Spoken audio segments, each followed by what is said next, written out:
Questa trasmissione è offerta da Tradizione Carnia.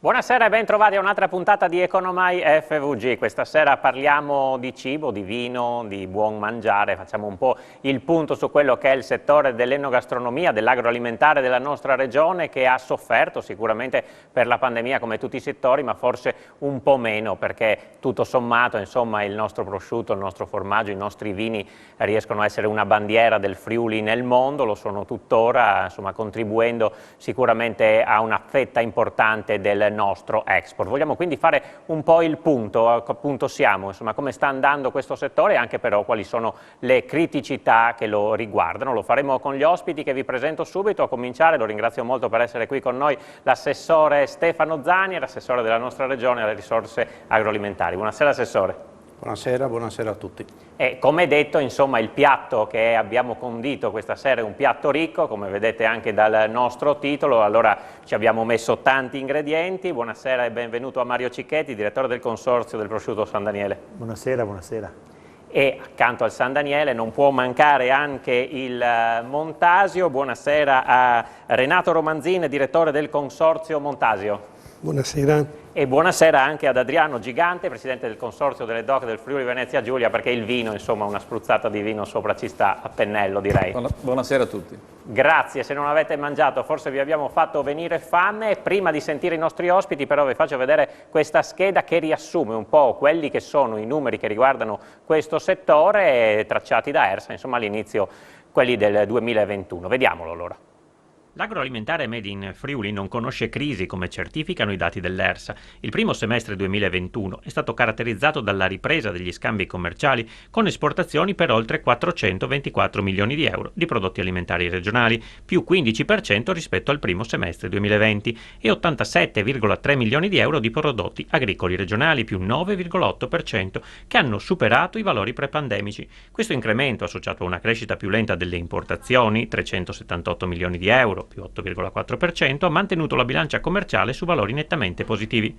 Non si arresta inoltre la domanda estera di vino regionale, il cui valore esportato nel primo semestre 2021 si è approssimato ai 60 milioni di euro, più 15,4% rispetto al 2020. I mercati internazionali hanno registrato un andamento a rialzo dei prezzi di prodotti agricoli per effetto della corposa domanda da parte della Cina, oltre che dal rallentamento delle operazioni doganali e di disinfezione e dall'aumento dei costi dell'energia che hanno alzato i prezzi dei trasporti.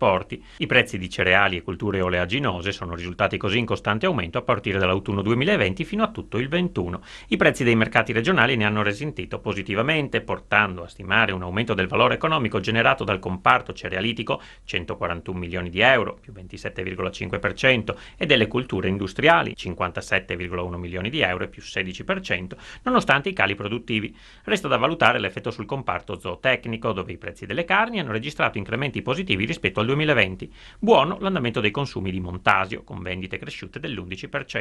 Il settore pesca e acquacultura ha registrato un recupero delle vendite, favorite dall'aumento dei consumi di pesce fresco, oltre che dalla generale ripresa delle esportazioni. Il comparto produttivo si dimostra attento anche ai cambiamenti nelle abitudini dei consumatori, ad esempio per il particolare interesse mostrato verso il prodotto trasformato a base di trote allevate in regione. Per quanto riguarda il numero di aziende del settore, queste risultano in leggero aumento al terzo trimestre 2021, 14.067, più 0,6%, con un saldo positivo in termini di occupazione, più 0,3% di assunzioni, e una diminuzione delle aziende cessate, meno 5,7%. Dal punto di vista delle condizioni climatiche, il primo semestre 2021 era iniziato con alcune gelate ad aprile che hanno mandato in sofferenza frutteti e viti, mentre il passaggio da un maggio freddo e piovoso ad un giugno caldo e secco hanno messo in difficoltà la fioritura di mais e olivo. In regione la coltura prevalente è la vite con oltre 28.600 ettari, seguono il melo, oltre 1.300 ettari, e l'actinidia, ovvero il kiwi, 491 ettari, in leggera diminuzione. In aumento le superfici a piccoli frutti, 24 ettari, più 85%, e nocciolo, 384 ettari, più 34%. La metà delle superfici destinate alle colture ortive è stata investita ad asparagi, mentre il 16% a patate. E allora questi erano un po' i numeri che riguardano, come detto, insomma, il primo semestre del 2021, sono significativi, Assessore, sono anche numeri importanti, ecco, considerando il fatto che la pandemia comunque incombeva in quei mesi lì, ecco, insomma un primo bilancio su questa fotografia. Ma è un primo bilancio che chiaramente è parziale, essendo limitato ad alcuni mesi, e anche per il fatto di basarsi su quelle che sono le produzioni e i valori medi, quando poi invece col rapporto congiunturale andremo sui fatturati e lì si vedranno le effettive realtà. Però bisogna anche essere onesti nel fare una valutazione. Questi sono i conti che determinano, i parametri sono determinati su quello che viene venduto ed esportato. I passaggi intermedi che fanno comunque capo al comparto dell'agroalimentare regionale, specialmente in quel passaggio tra la produzione primaria e la trasformazione, possono subire delle differenze notevoli e quindi trovare delle situazioni di stress a livello aziendale che sono indotte paradossalmente dal vantaggiarsi dal punto di vista dei prezzi di alcuni di questi prodotti. Esemplifico. L'aumento in prezzo e quindi in valore delle componenti cerealicole si traduce in un aumento di costi nell'alimentazione sulla zootecnia, che da un lato beneficia certamente di alcuni incrementi sulle vendite, mi riferisco specialmente ai prodotti di punta quali il montasio, ma sicuramente è un incremento di costi che non sempre viene pareggiato da quello che è il riconoscimento del latte come prezzo alla stalla, e quindi questa è sicuramente una fotografia positiva, ma ha delle componenti che vanno valutate attentamente, che non sono in linea con un'assoluta tranquillità come potrebbe apparire da una prima lettura. Ecco, cos'è che la preoccupa di più?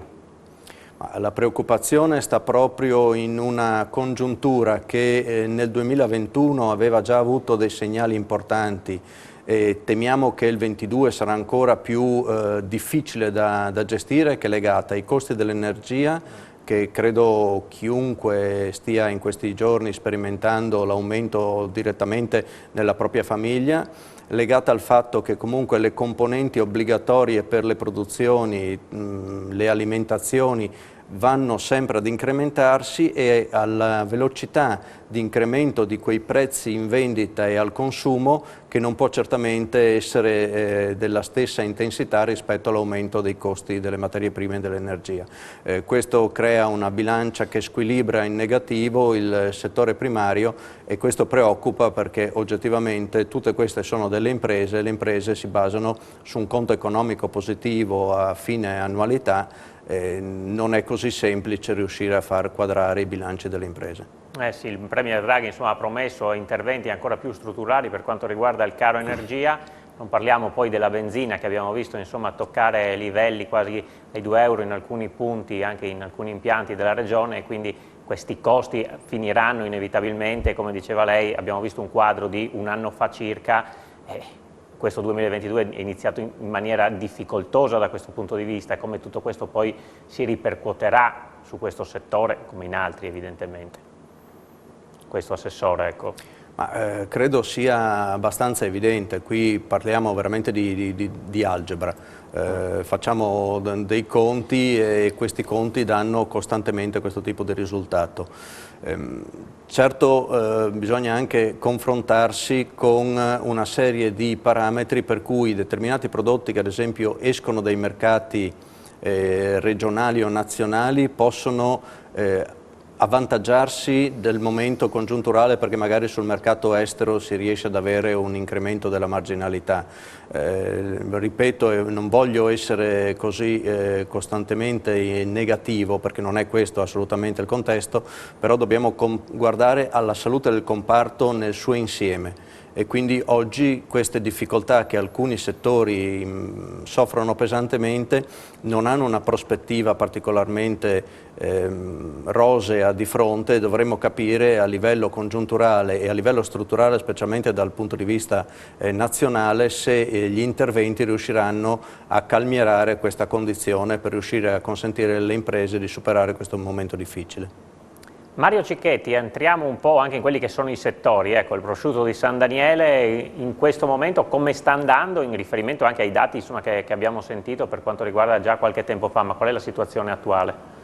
Ma è stato un 2021 sicuramente positivo rispetto al primo anno pandemico, al 20. Abbiamo tutti indici che hanno registrato una crescita sia dal punto di vista della produzione, dove c'è stato un aumento del 3,5%, ma soprattutto per quanto riguarda lo smobilizzo dei magazzini, perché comunque le movimentazioni di prodotto dalle fabbriche di San Daniele addirittura a doppia cifra nel corso del 21, e quindi dà un senso di un anno che si è tradotto effettivamente in una vendita, in un esito del nostro prodotto. Non abbiamo ancora i dati definitivi, però il San Daniele oggi rappresenta circa il 13,6% dei consumi nazionali di prosciutto crudo, quindi tutti i crudi che ci sono a denominazione di origine, ma anche quelli generici, il classico prosciutto crudo di montagna. Gli elementi che gravano, concordo con l'assessore Zanier, sono quelli che sono legati alla macroeconomia. Siamo una nazione di trasformazione che è molto legata ai costi delle materie prime, al traffico e il trasporto per quanto riguarda il delivery, quindi le spedizioni e le vendite, e per quanto riguarda soprattutto i fabbisogni energetici e i valori delle materie prime. Guardavo stamattina proprio le quotazioni medie delle carni suine nel corso del 2021 rispetto al 20 sono aumentate circa il 10%. Se a questo associamo gli aumenti dell'energia elettrica e del gas metano per uso industriale, questi effetti si faranno sentire. Quello che oggi anche molti analisti economici hanno già sollevato è che questo fenomeno di inflazione, quando c'è l'aumento dei prezzi, è un segnale che l'economia sicuramente macina, quindi procede, ma crea degli aggravi di costo, non sono ancora stati, diciamo così, trasferiti sul mercato. Tutta questa parte di aumenti dei costi in questo momento è trattenuta tra la produzione primaria e la trasformazione e anche la distribuzione, perché se andiamo a riscontrare le vendite e i valori di vendita dei prodotti sulla grande distribuzione, comunque sul mercato, hanno subito degli effetti decisamente minori rispetto a quelli che sono stati gli aggravi di costo.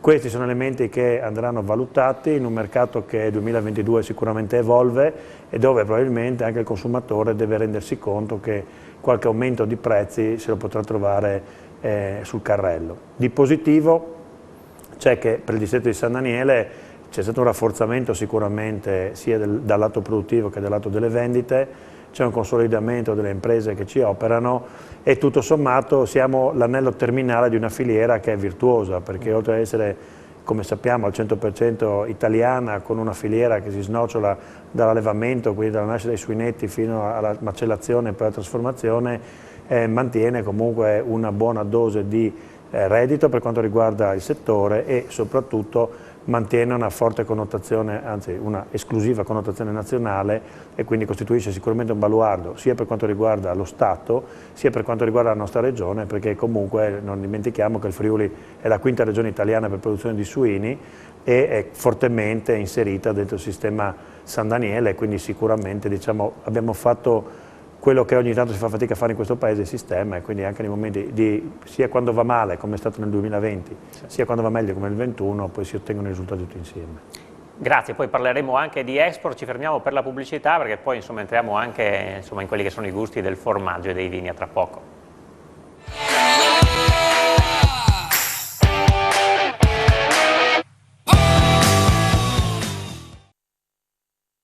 Con Economai FVG, il comparto dell'agroalimentare della nostra regione, al centro di questa puntata. Abbiamo fatto un po' il punto con l'assessore regionale Stefano Zanier e con Mario Cicchetti per quanto riguarda il consorzio del prosciutto San Daniele. Adesso chiederei a Renato Romanzin, direttore del consorzio del Montasio, per quanto riguarda il Montasio, qual è la situazione attuale? Sono stati mesi sicuramente complicati, soprattutto nel 2020, anche per voi il 2021 ha segnato comunque un ritorno di fatto a una sorta di normalità?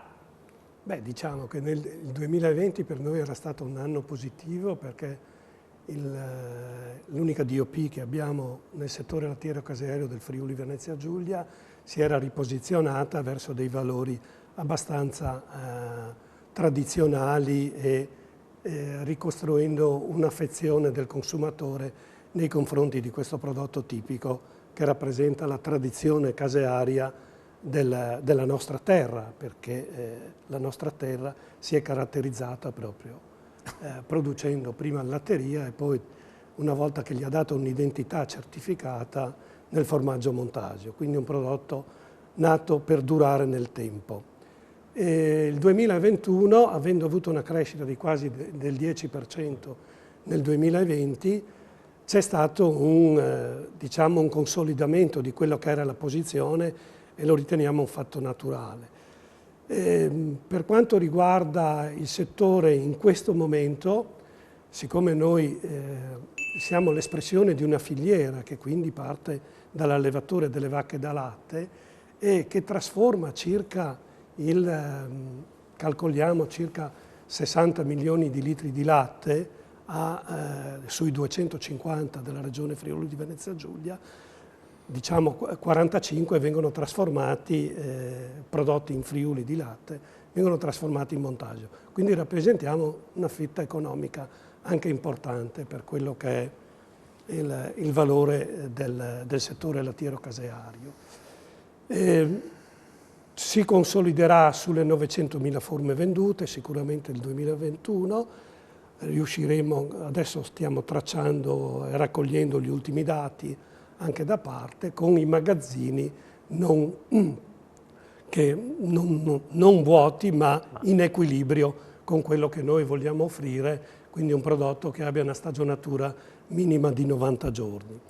Per quanto riguarda la preoccupazione attuale è il fatto che non vengono riconosciuti dal mercato i valori del prodotto in termini di costi, perché l'alimentazione è aumentata, sappiamo i costi che hanno i cereali e nello stesso tempo anche l'energia.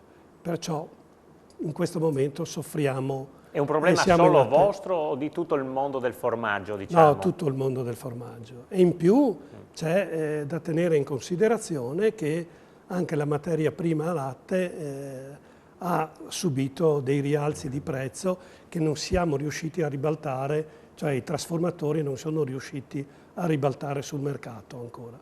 Quanto ha inciso il discorso delle quote latte? Si torna un po' indietro, ma insomma è un vecchio discorso, insomma le stalle che sono state eliminate. Adesso poi stiamo vedendo oggi insomma, come le cartelle milionarie anche vadano ormai tutte in prescrizione, però diciamo che gli anni che hanno passato gli allevatori insomma, di tensione non so se potranno essere ripagati da questo. Comunque al di là di questo, quel problema lì, la mancanza di un bacino più ampio da cui ricavare il latte per poi fare il formaggio, quanto si sente oggi noi in Italia stiamo raggiungendo l'autosufficienza produttiva, quando c'erano le quote non ce l'avevamo ancora, perché era un contesto europeo. Però evidentemente chi è rimasto a fare zootecnia e a produrre latte ha dovuto crescere e sviluppare sempre di più la sua azienda, perciò anche per ridurre quelli che sono i costi interni, quindi migliorare la produttività e ridurre ed economizzare al massimo.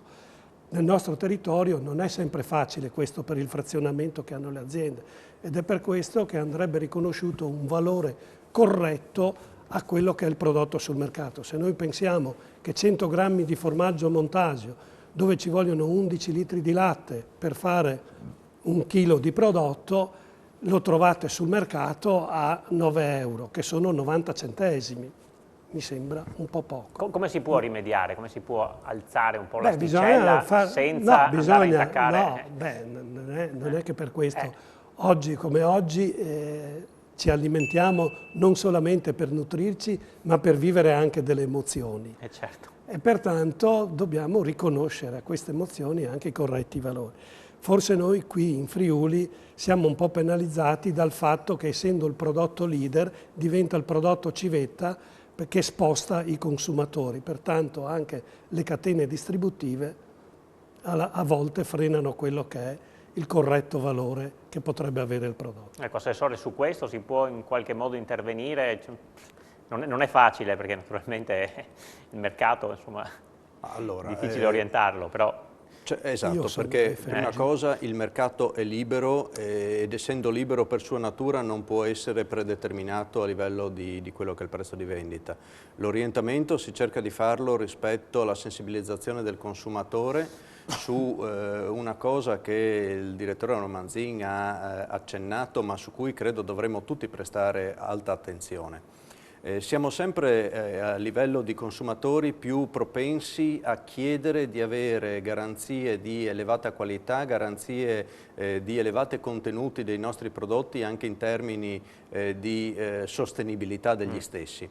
La nostra regione riesce a dare sia la garanzia della sostenibilità sia quella della qualità del prodotto, però se questa non viene riconosciuta anche dal fatto che non si può paragonare una produzione a livello economico con queste caratteristiche ad altre che compaiono sui banchi di vendita dei vari punti vendita, che hanno certamente prezzi diversi ma hanno anche caratteristiche diverse, a quel punto entriamo noi stessi in contraddizione. Stiamo cercando di portare tutte le produzioni verso livelli altissimi e dall'altra parte, se le portiamo verso livelli altissimi, non possiamo pensare che questi costi siano a gravare solamente sui produttori, che a quel punto si trovano in una condizione di non riuscire a reggere. Ricordiamoci che se i nostri produttori chiudono, sulle nostre tavole troveremo sicuramente prodotti che arrivano da altre realtà di cui poco sappiamo o poco potremo sapere, e non è detto che alla fine in un medio periodo quei costi non si tramuteranno in qualcosa di ancora più alto di quello che oggi stiamo pagando sul banco del consumatore, perché questa è una logica di mercato. Quando entro in un mercato e riesco ad essere sostanzialmente libero di muovermi perché non ho concorrenza, a quel punto decido il prezzo che farò. Si accennavo prima alle quote latte, come rivede tutta questa storia guardandosi indietro rispetto a quella che è la realtà di oggi e quello che ha prodotto tutto questo sistema? Ha prodotto un sconquasso di cui ancora oggi si sentono pesantemente i riverberi sul lato proprio dei produttori. Io più che al fatto di guardare alle cartelle che vanno in prescrizione, guardo alle sentenze della Corte di Giustizia che dicono delle cose molto chiare su cui penso bisognerebbe riflettere a livello nazionale, perché questo è un dato ormai oggettivo su cui non si può permettersi di non tenere in considerazione. Oggi però noi facciamo i conti con il mercato attuale e la produzione attuale, quindi quella condizione di allora oggi ha la necessità di riappropriarsi forse con le produzioni, arrivando all'autosufficienza, come diceva il direttore Romanzin, di riappropriarsi di quelle quote di mercato, perché francamente riusciamo a garantire standard qualitativi e di garanzia che non sempre sono così garantiti su prodotti che arrivano, specialmente lattei che arrivano da altre nazioni. Eh sì, e su questo poi magari ne parleremo dopo. Passiamo al vino. Adriano Gigante, presidente del consorzio delle DOC del Friuli Venezia Giulia, a proposito di qualità, ecco, sappiamo che insomma il vino per il Friuli Venezia Giulia è un'altra delle bandiere, come lo sono sicuramente il Montasio e il San Daniele. Ad oggi qual è la ricaduta anche pandemica, se vogliamo, perché quella naturalmente c'è per tutti, ma attuale, la fotografia attuale del nostro sistema vino? Ma allora, diciamo che chiaramente il 2021 ha avuto un rimbalzo non da poco, mediamente le aziende hanno avuto risultati interessanti, diciamo, no? Sotto vari punti di vista. Noi abbiamo in Friuli un sistema abbastanza diversificato, sono dei territori dove si lavora di più tendenzialmente verso la grande distribuzione, e dobbiamo dire che dalle ricerche fatte comunque la grande distribuzione è quella che vende più vino, diciamo più del 50% viene venduto in quei posizionamenti lì. Ma abbiamo tutta una serie di zone dove sono molto legati all'Oreca. L'Oreca 2020 sapete che era chiuso, il 2021 ha ripreso, per cui tendenzialmente diciamo oggi possiamo dire che i conti sono tornati, se vuoi, vicino a una normalità, se non addirittura molte aziende hanno avuto fatturati più alti del 2019, nel 2021.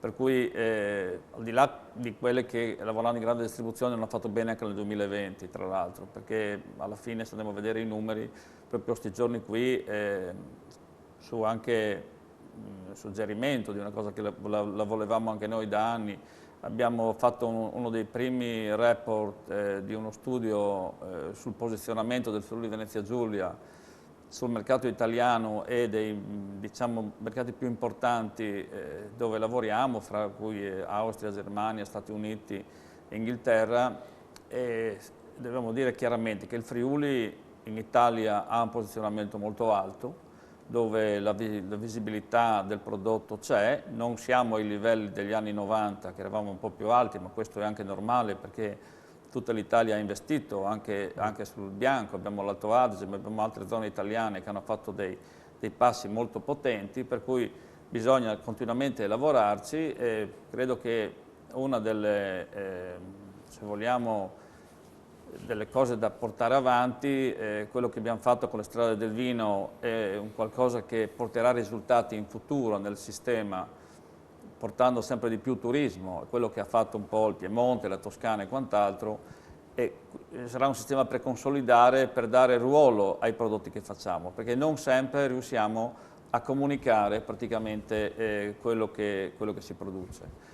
Un aspetto che è venuto fuori da questa ricerca, che ancora abbiamo fatto il primo incontro, ma abbiamo ancora circa un mese di lavoro per finirla, proprio per capire anche dove muoversi in futuro. Una delle cose che è uscita è che praticamente noi abbiamo i due prodotti principali che sono in Friuli Venezia Giulia, che sono il Prosecco e il Pinot Grigio, che rappresentano quasi il 60% della produzione, che sono poco riconosciuti come friulani, perché chiaramente il posizionamento oggi è il Pinot Grigio delle Venezie e il Prosecco è tendenzialmente, purché come quantità di prodotto in Friuli è altissima, ma è visto come un prodotto veneto. Sembra che fra i primi prodotti dove potremmo investire sono messi abbastanza lì, ma forse da questo studio, ad esempio, la ribolla gialla è venuta fuori che è forse un pelo più alta degli altri. Gli altri c'è il friulano, la malvasia e come si chiama, Sauvignon e Chardonnay che sono abbastanza in linea. Allora potrebbe essere che la ribolla potrebbe diventare, diciamo, un qualcosa di... perché ci manca, se vogliamo, un prodotto vino nostro, diciamo, che rappresenti un po' il Friuli Venezia certo. Giulia da quel punto di vista lì. Certo, nonostante un vino abbia preso il nome di friulano, però insomma sappiamo il vecchio Tokai, ma insomma di fatto ecco la ribolla gialla se ne parla molto. Ci fermiamo per la pubblicità, poi chiediamo all'assessore Zanier ecco quale può essere il futuro della ribolla gialla in Friuli Venezia Giulia, tra poco.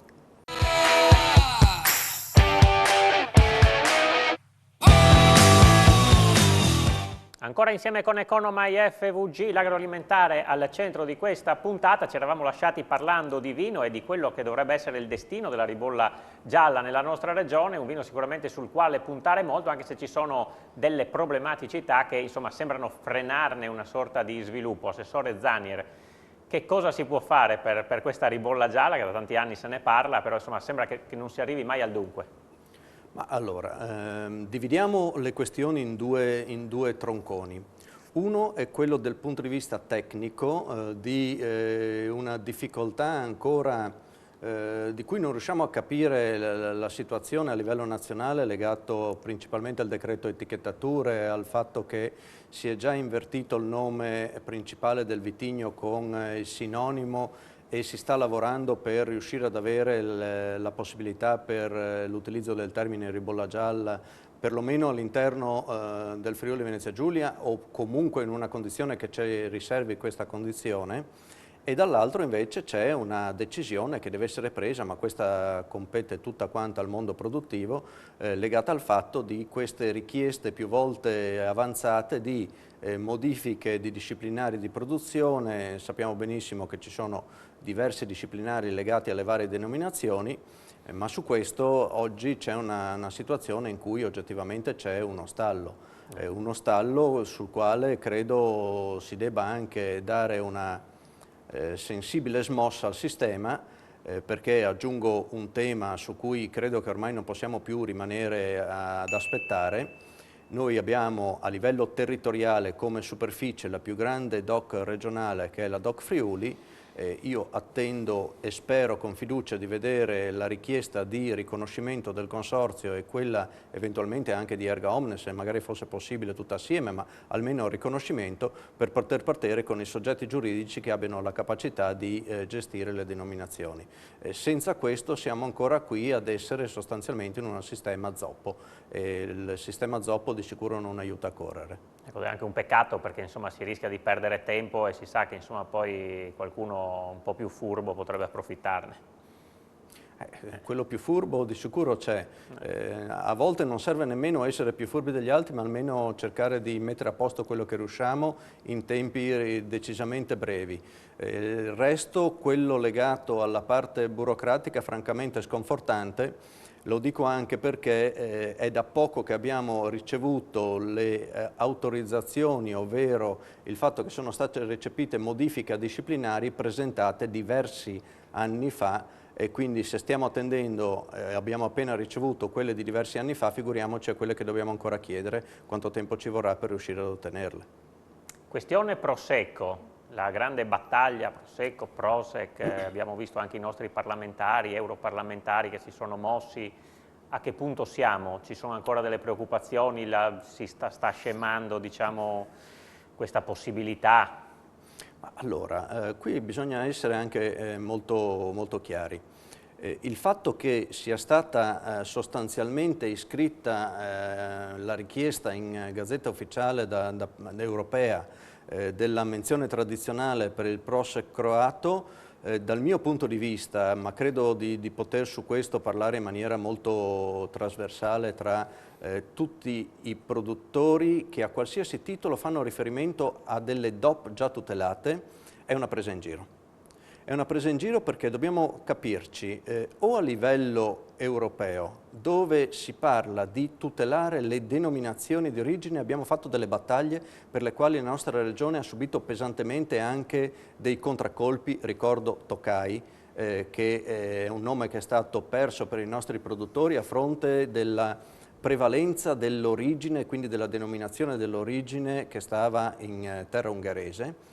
Ora credo che sulla questione Prosecco si debba essere chiari, perché se questo principio valeva prima ed era stato definito come un principio a tutela del consumatore in quanto gli si dava l'evidenza dell'origine, qualcuno mi deve spiegare come facciamo a non indurre in errore un consumatore che si trova di fronte a un prodotto, e noi non lo possiamo pensare solo nell'arco delle vicinanze dove questi prodotti conoscono la differenza, ma in giro sul mercato europeo perlomeno si trova un prodotto con un nome assolutamente assonante che è una menzione tradizionale. Allora, la menzione tradizionale finisce in una parte dell'etichetta che leggono in 3 se hanno una buona vista.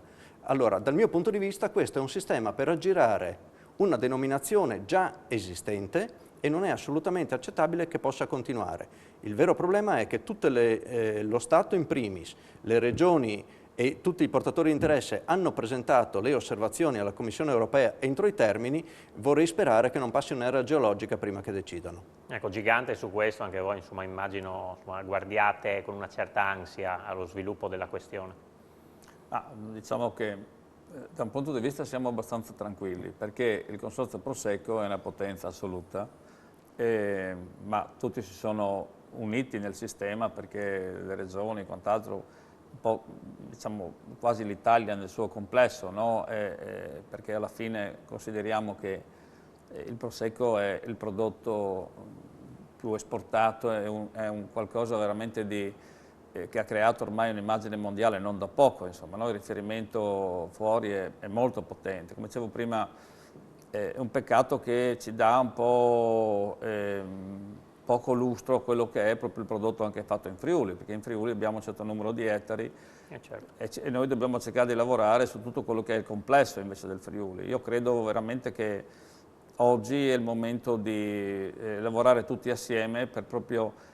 non è molto facile, no? Perché quando vai a a puntare a un sistema anche di promozione, no? Con queste differenze, c'è una certa complicazione, ma c'è anche un valore aggiunto, perché come dicevo prima abbiamo delle aziende che lavorano su certi settori e tantissime altre che lavorano, diciamo, anche un numero più alto, se vogliamo, su settori un po' più di nicchia. Per cui il gioco è quello di riuscire a trovare una formula per comunicare questo che è un qualcosa secondo me anche molto, molto interessante dal punto di vista proprio delle sfaccettature di quello che è il nostro territorio. Noi abbiamo un territorio che va dal mare alla montagna, abbiamo tutta una serie di valori aggiunti. Questa indagine che stiamo facendo proprio ha dato questi aspetti, no?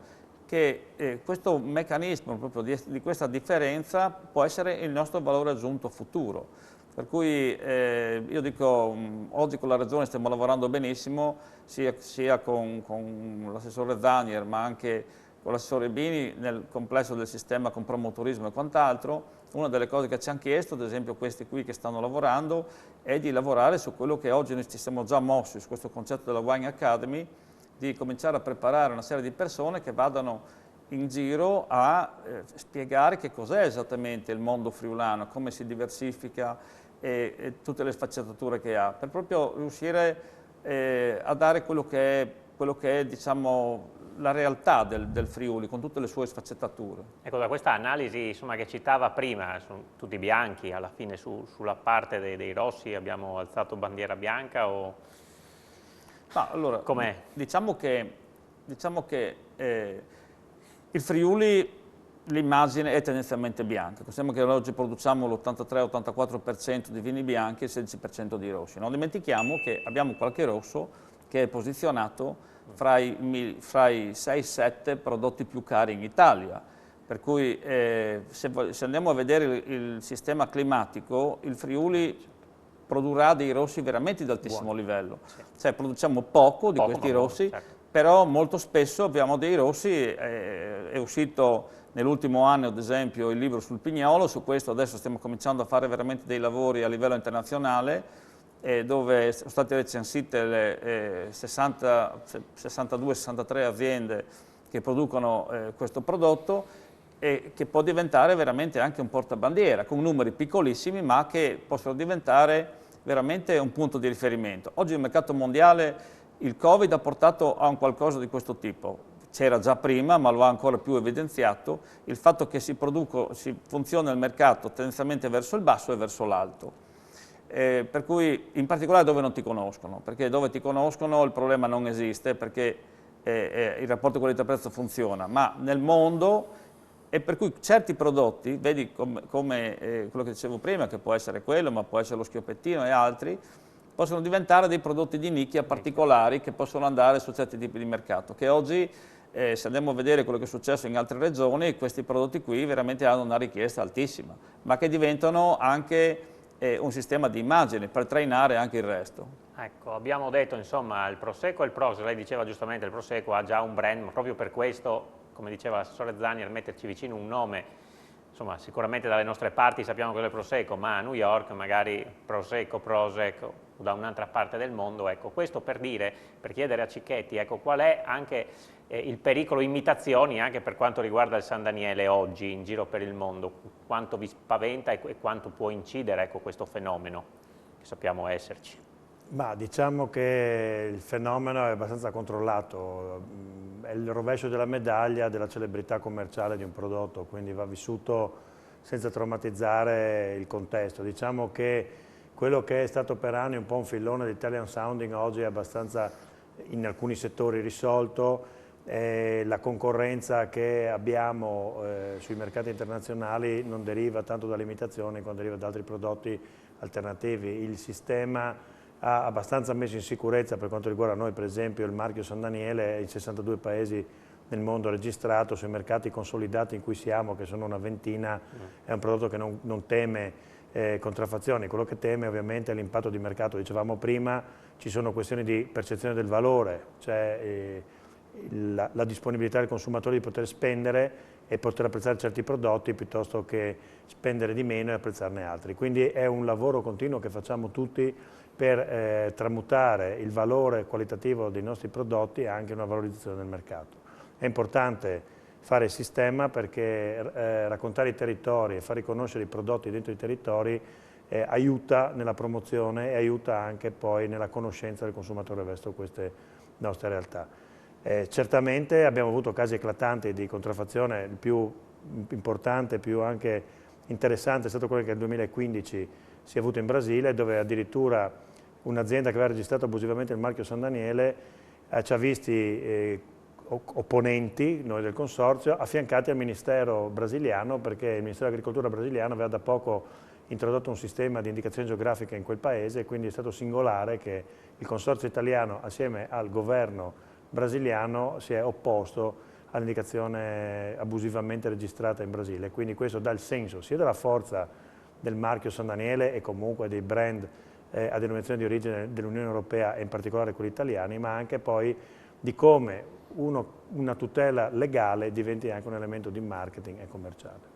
Romanzin, per voi tentativi di imitazione in giro per il mondo ce ne sono? Ma direi, c'è stato qualcosa in Argentina, però il consorzio già fin dagli anni 90 aveva registrato anche il marchio commerciale, non solamente, non si è, diciamo, scudato solamente della DOP, certo, ma ha fatto anche una registrazione di marchio commerciale, in particolar modo nei mercati al di fuori della Comunità Economica Europea, dove esistono gli accordi GATT che non ti tutelano troppo se non sei registrato come marchio commerciale. Allora, ci fermiamo per l'ultima pausa pubblicitaria, poi andremo a sentire dove vanno i nostri prodotti nel mondo, insomma un po' così la classifica di quelli che sono gli stati dell'export, insomma dove ci acquistano di più. Ecco, a tra poco.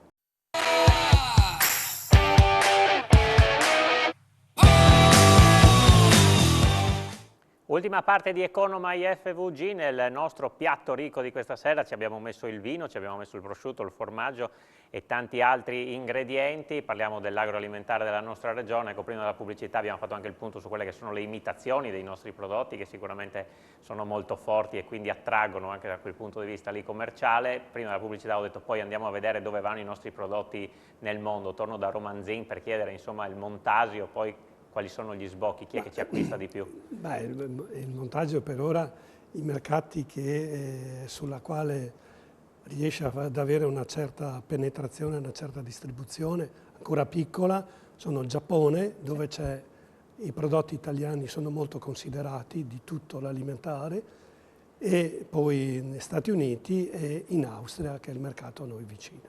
Questi sono i principali mercati sui quali anche si sta concentrando il consorzio nelle sue attività di promozione e di diffusione della conoscenza di questa, diciamo, la tipicità del territorio del Friuli. Però il prodotto ha un valore nella misura in cui viaggia assieme al territorio. Cioè se noi non riusciamo a valorizzare a monte il Friuli con le sue tre espressioni tipiche che sono il San Daniele, il Montasio e il vino, chiamiamo friulano, Pinot Grigio, quello che abbiamo, Ribolla gialla. difficilmente troveremo uno spazio individuale. In questa maniera riusciamo a dare maggior valore al prodotto. Riuscite a collaborare, a fare dei patti in modo di qualcosa, riuscire... Sì. Abbiamo iniziato, sì. Perché questo è importante, come diceva lei, insomma, vendere sì, non solo il prodotto ma il brand, anche i sapori, i gusti, i friulani sono un po' in tutto il mondo, lo dimostrano di tanti fogolarsi, quindi anche loro sono ambasciatori alle volte dei nostri prodotti giganti. No, ma allora il Friuli è visto come una realtà sana, pulita, genuina, per cui anche i suoi alimenti sono sani, puliti e genuini, sostenibili. Ed è questo che noi dobbiamo avere il coraggio di presentarci nei maggiori centri, nelle maggiori piazze anche italiane, a far conoscere il nostro territorio, che loro conoscono e lo desiderano anche. Solamente in questa maniera riusciremo in un'azione concertata a far crescere il valore delle nostre produzioni. Ecco, Gigante, una battuta su questo, perché insomma, la collaborazione è sicuramente importante, e poi insomma, vabbè, il vino va in tutto il mondo e anche lì bisogna un po' diversificare, ma insomma, giusto per dare 2 o 3 indicazioni geografiche. Ma io sono, l'ho già dichiarato prima, un fautore di, oggi da parecchio che lavoriamo anche col board lì di promoturismo per un discorso dove siamo tutti assieme tra San Daniele, Mondo del Vino, Montasio, ma anche tutto il resto. E su questo è una vita che il concetto di lavorare assieme ti dà solo che risultati, non c'è alternativa a trovare forme. Certe volte è complicato, no? Perché i mercati sono talmente diversi, però il risultato finale è sicuro se si trova il modo di saperlo portare avanti. E su questo, questi concetti di cercare di muoversi con le indagini giuste e trovare i partner giusti per andare a dimostrare quello che siamo, credo che alla fine il risultato venga avanti. Io credo fortemente, comunque, è lunga la strada, ma su questo concetto del turismo, turismo negli ultimi anni in Friuli è cresciuto tantissimo, e in particolare anche quello, diciamo, legato proprio al prodotto, no? Il territorio, il prodotto messo assieme è quello che ti dà il valore aggiunto. Questo aumento fortissimo di turista che gira e vuole conoscere proprio le produzioni, che vuole andare a vedere esattamente come ci si muove, e noi abbiamo anche, e lì i consorzi secondo me fanno un grandissimo lavoro nel mondo del vino, proprio su quello di aiutare le aziende ad essere sempre più vicine a quello che è un sistema sostenibile. Tutte strade che ti portano praticamente a migliorare quelle che è l'immagine. Vicino bisogna comunicarla, adesso si sta pensando anche di trovare una forma proprio per promuovere tutto il sistema agroalimentare con degli eventi forti fatti in Friuli, ma poi bisogna anche pensare di muoversi fuori e trovare delle forme diverse, magari innovative, per riprendere. Ad esempio, io parlo per il mondo del vino, ma credo che messo tutto assieme l'immagine che avevamo un po' di anni fa, che nella qualità, come ha detto prima l'assessore Zanier, ci siamo, perché la qualità credo che è assoluta in tutte le sue sfaccettature. Il Friuli non ha problemi di qualità, ma quello di far capire esattamente diciamo, cosa sono realmente. E questo credo che lavorandoci assieme, anche investendo, io ho chiesto fortemente anche al mondo produttivo di investire anche da parte nostra, proprio da parte della produzione, col supporto di quello che è poi il sistema europeo, il sistema regionale e quant'altro, e lavorando in sinergia credo che possiamo fare dei lavori veramente interessanti. 2 bandierine da mettere, dove le mettiamo in giro per il mondo? Sul nostro mondo i mercati... Allora, i mercati vicini sono mercati che non si possono lasciare fermi, no? L'Austria ha avuto negli ultimi 2 o 3 anni un aumento di importazione incredibile. La Germania rimane, anche se non compra a prezzi molto alti. Ad esempio la Svizzera è uno dei paesi che compra a prezzi molto più alti, per cui certi segmenti di mercato friulani vanno lì. Gli Stati Uniti rimane uno dei mercati importanti. Ma se vai a leggere dei numeri, anche ci sono zone del mondo che credo che magari vanno prese con calma nelle varie riflessioni, ma che so, c'è la Corea che sta aumentando il reddito pro capite, che stanno cercando qualità molto alta, ad esempio. E tutte cose che vanno studiate, capite, certo. Non è che possiamo sparare dappertutto, no, io sono più dell'idea che è meglio... Bisogna anche monitorare giustamente, poi insomma sparare le cartucce dove vanno sparate. No, non dimentichiamo una cosa, sì. Continuiamo a lavorare forte in Italia, perché più del 50% del prodotto è dove noi abbiamo un'immagine ancora abbastanza importante in Italia. Se vai a vedere a Roma, ad esempio, a Roma le enoteche hanno minimo una pagina di Friuli, per cui questo sono posti in cui bisogna continuare a lavorarci, non è che dobbiamo dimenticare, perché alla fine buona parte del fatturato rimane in Italia, certo. In particolare il prodotto di alta qualità sull'Orecchia e compagnia adesso speriamo che queste problematiche che ci sono di aumenti dei costi, vedi sia materie prime, ma anche, abbiamo già accennato prima, insomma, no? L'energia e quant'altro non vadano a intaccare sicuramente quello che è il margine. Esatto. Cicchetti, per quanto riguarda San Daniele, invece, insomma, che qui tra Italia e mondo?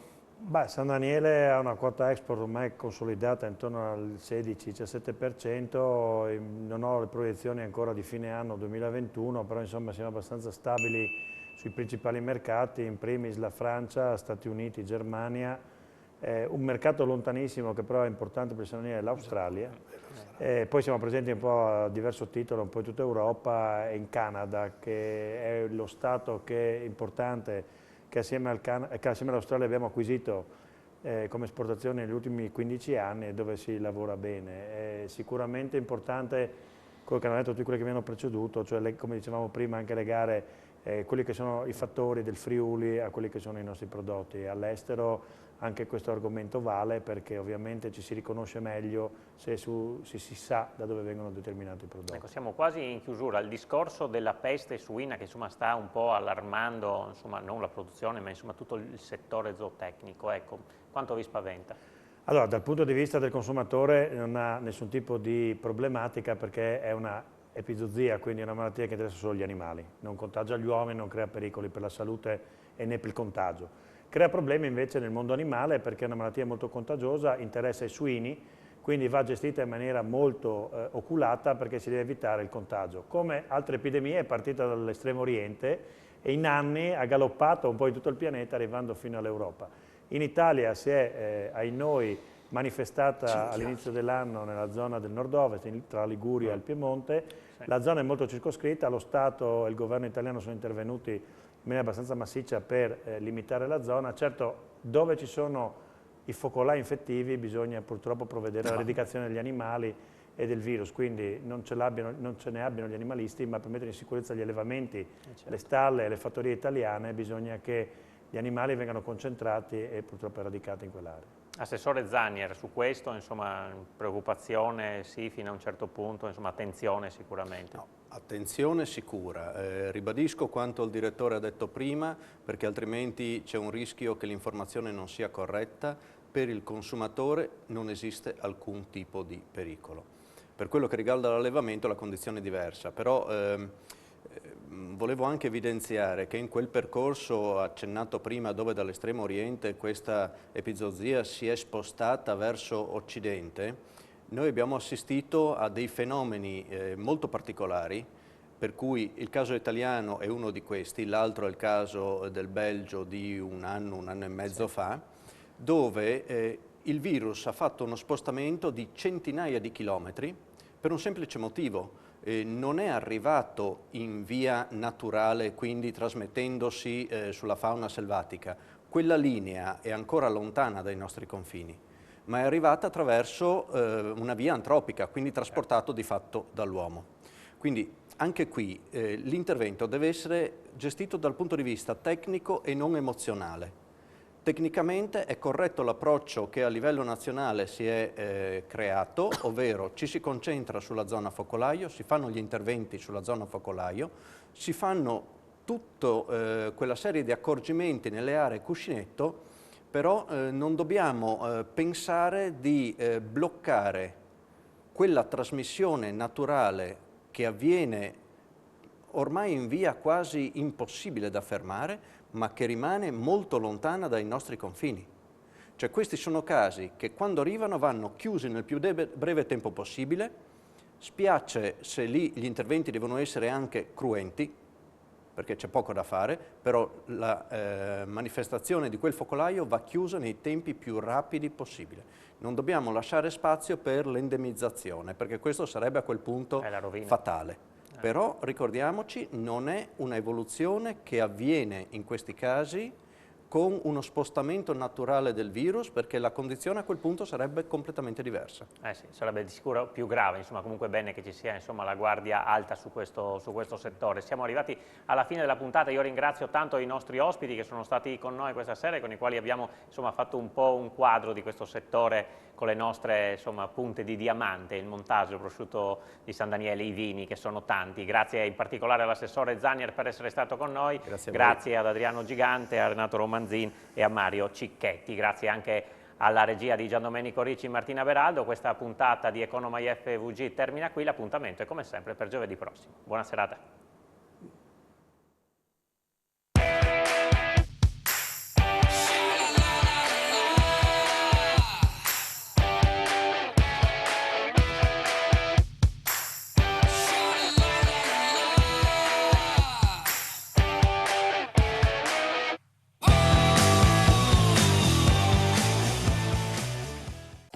Questa trasmissione è stata offerta da Tradizione Carnia.